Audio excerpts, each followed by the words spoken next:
President Obama announced 2 years ago he would restrict the NSA's eavesdropping on allied heads of state. But the Wall Street Journal now says the United States kept some friendly leaders under watch, including Israeli Prime Minister Benjamin Netanyahu. And the Journal reports the NSA surveillance on Netanyahu ended up sweeping up some private communications from members of Congress.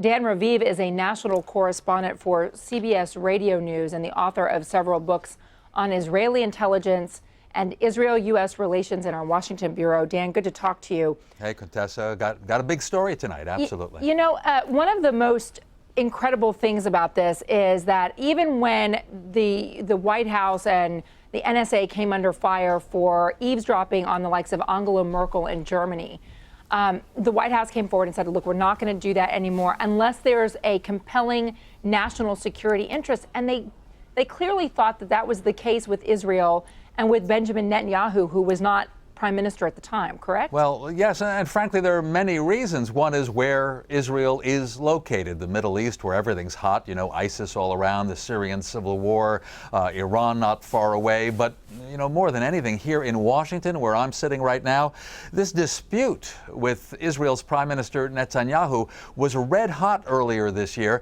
and Netanyahu was trying to whip up members of Congress to oppose one of President Obama's most cherished achievements, the nuclear deal with Iran.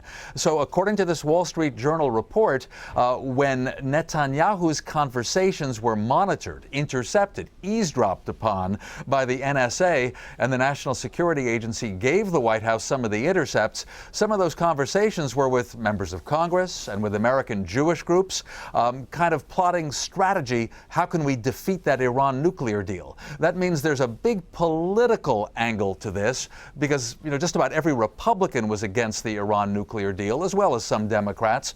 Not to mention, friends of Israel will say that, we showed you, President Obama doesn't trust and doesn't like Israel. And the members of Congress, they're going to be really upset that the White House was reading this. Just to be clear and to be fair, Israel's spying on the United States as well. Well, they say not spying against the United States, not spying in the U.S., since Jonathan Pollard was caught as an American spying for Israel here in 1985. Ironically, Pollard was recently released from federal prison, allowed out early instead of serving his life prison. So, listen, friends spy against each other, that's true. And Contessa, you used the phrase the compelling national security reason. For the Obama administration, having this nuclear deal with Iran, trying to prevent Iran from having a nuclear bomb, you know, is absolutely important to America's national security. So if Israel was trying to block that deal, then the White House thinks it had to know about it. Now, right now, you're showing one quote from the Wall Street Journal that says the White House, according to the Journal, didn't ask for the intercepts. But frankly, when the NSA sent them over, the White House said, well, we didn't tell them to do it, but look at this. And they obviously read it with high interest. We didn't say don't do it either.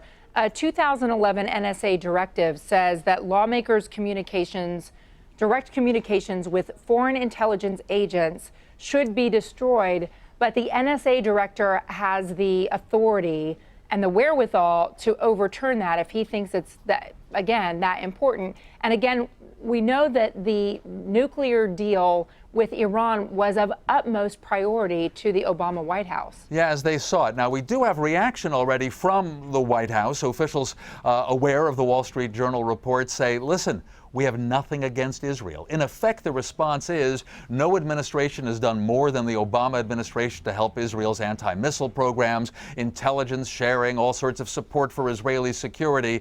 And you see the quote, President Obama has said repeatedly, the U.S. commitment to Israel's security is sacrosanct. But on the other hand, the officials are not denying the Wall Street Journal report. And I feel that it rings true that with Israel's prime minister trying to overturn the deal with Iran, the White House felt it had to know what Israel was doing. Well, certainly, you know, who's going to be very furious about this are the lawmakers who know they had direct communications with Israeli leaders, and there is certain to be pushback on Capitol Hill. We'll be waiting for that. Dan Raviv, thank you so much. Okay, Contessa.